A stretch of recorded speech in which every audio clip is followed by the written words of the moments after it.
We put out a video about a year ago on the higher washer dryer combo, and we received quite a few questions and concerns from our viewers. So in this video, I'm going to address those questions and concerns, and I'm also going to give you our pros and cons.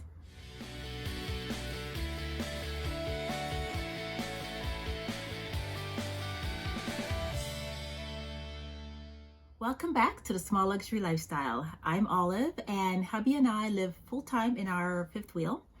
We've been living in it for 3 years.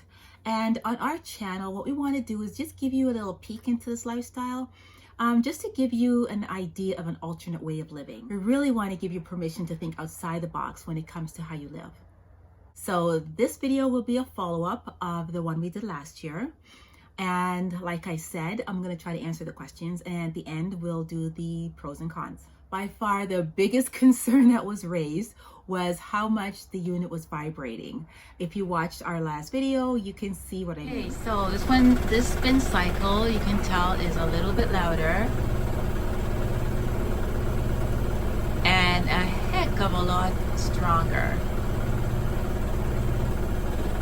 The feedback that was given as to why the machine was shaking so much ranged from there being too much clothes in the unit and us not removing the packing materials or those safety bolts. Well, I can tell you, when we installed the unit, the first thing we did was remove the box, remove all the packing materials, and also the bolts that were holding the tub in place.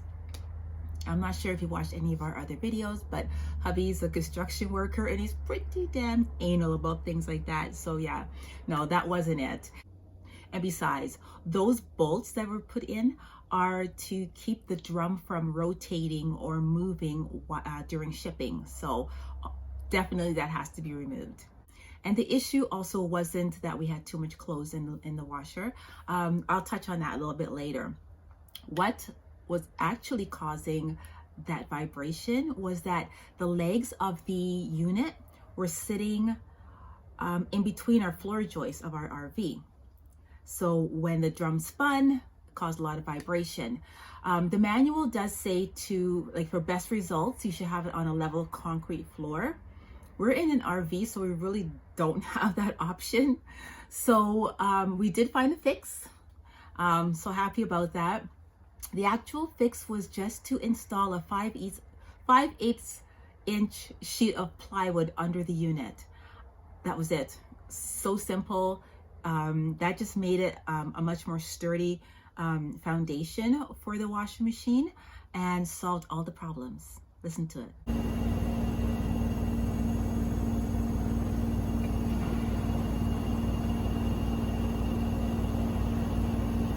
Right? Nice and quiet.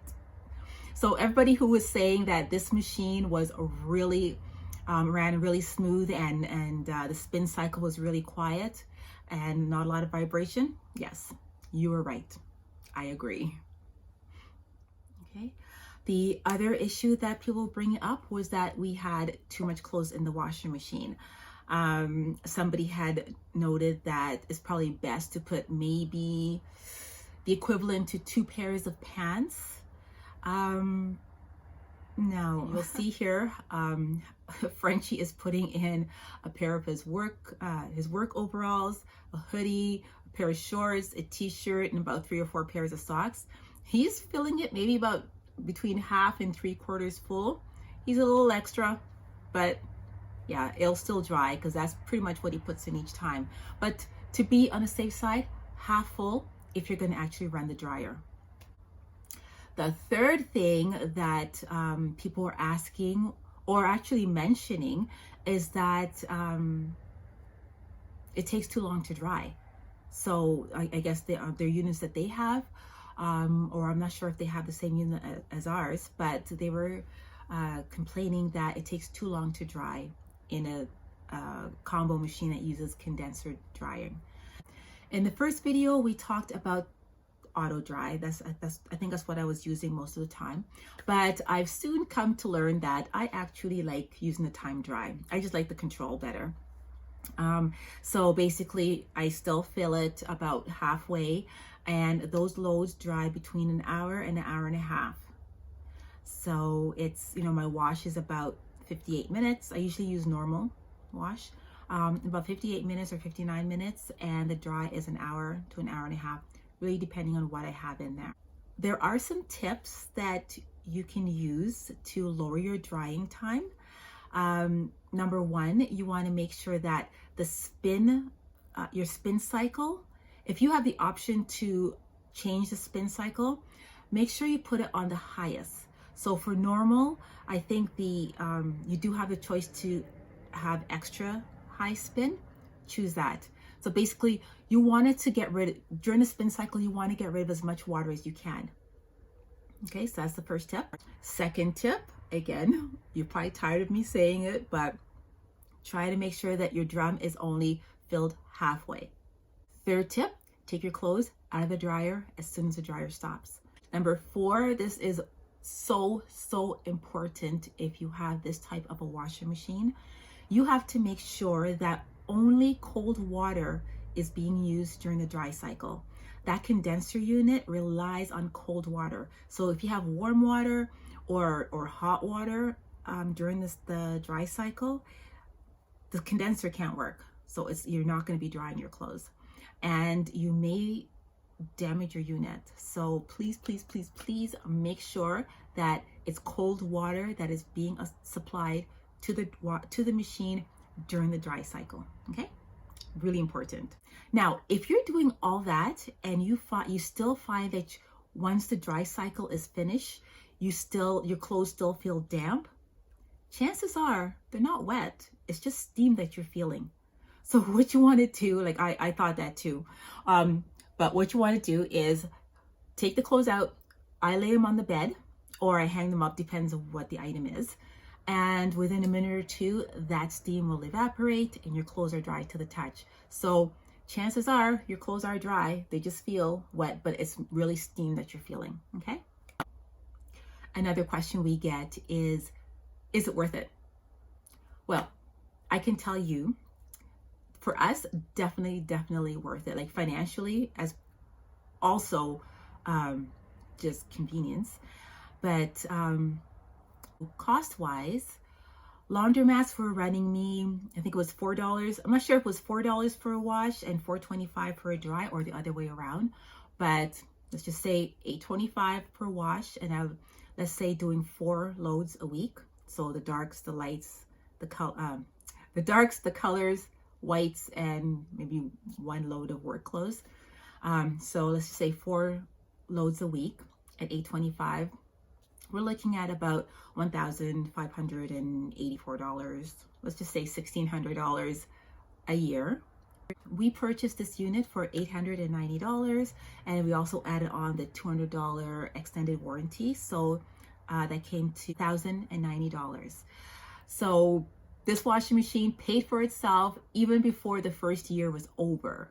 So yes, definitely worth it. Okay, so those were some of the concerns and questions that we got. And for the pros and cons, for the pros, okay, so the first thing is it is compact. I was really happy that I did not have to get rid of that storage unit that I have it tucked into. If I had to get the stackables, obviously I have to get rid of that unit, and I didn't want to do that. So the compact size of it was a real plus for me. Obviously, second thing is I don't have to use public washing machines or dryers.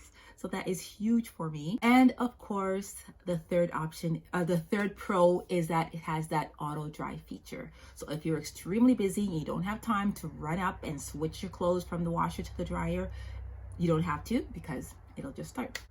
Okay, now for the cons, obviously, number one, you probably don't have to guess, but you have to do smaller loads.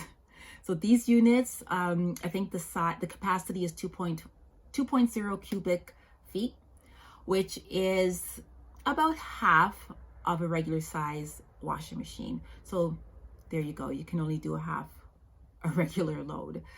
The second thing is, if you want to remove an item from the dryer once it's started, you cannot do it. So if you start the dryer and there's an item that you want to take out because you don't want it to dry as long as the other things, you can't just press the button and open the door. Once you start the dryer, it actually locks.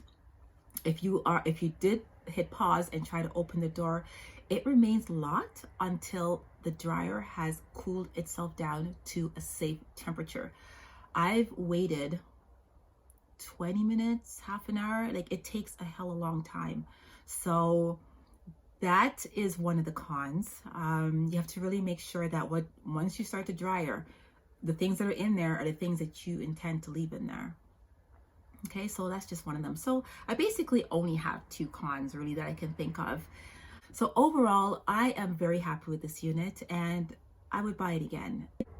Okay, so that's it for today's video. I hope it answered some of the questions that you had and some that you didn't.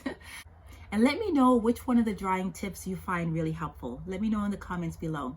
If you're not subscribed to our channel, go ahead and hit that subscribe button and we'll see you soon.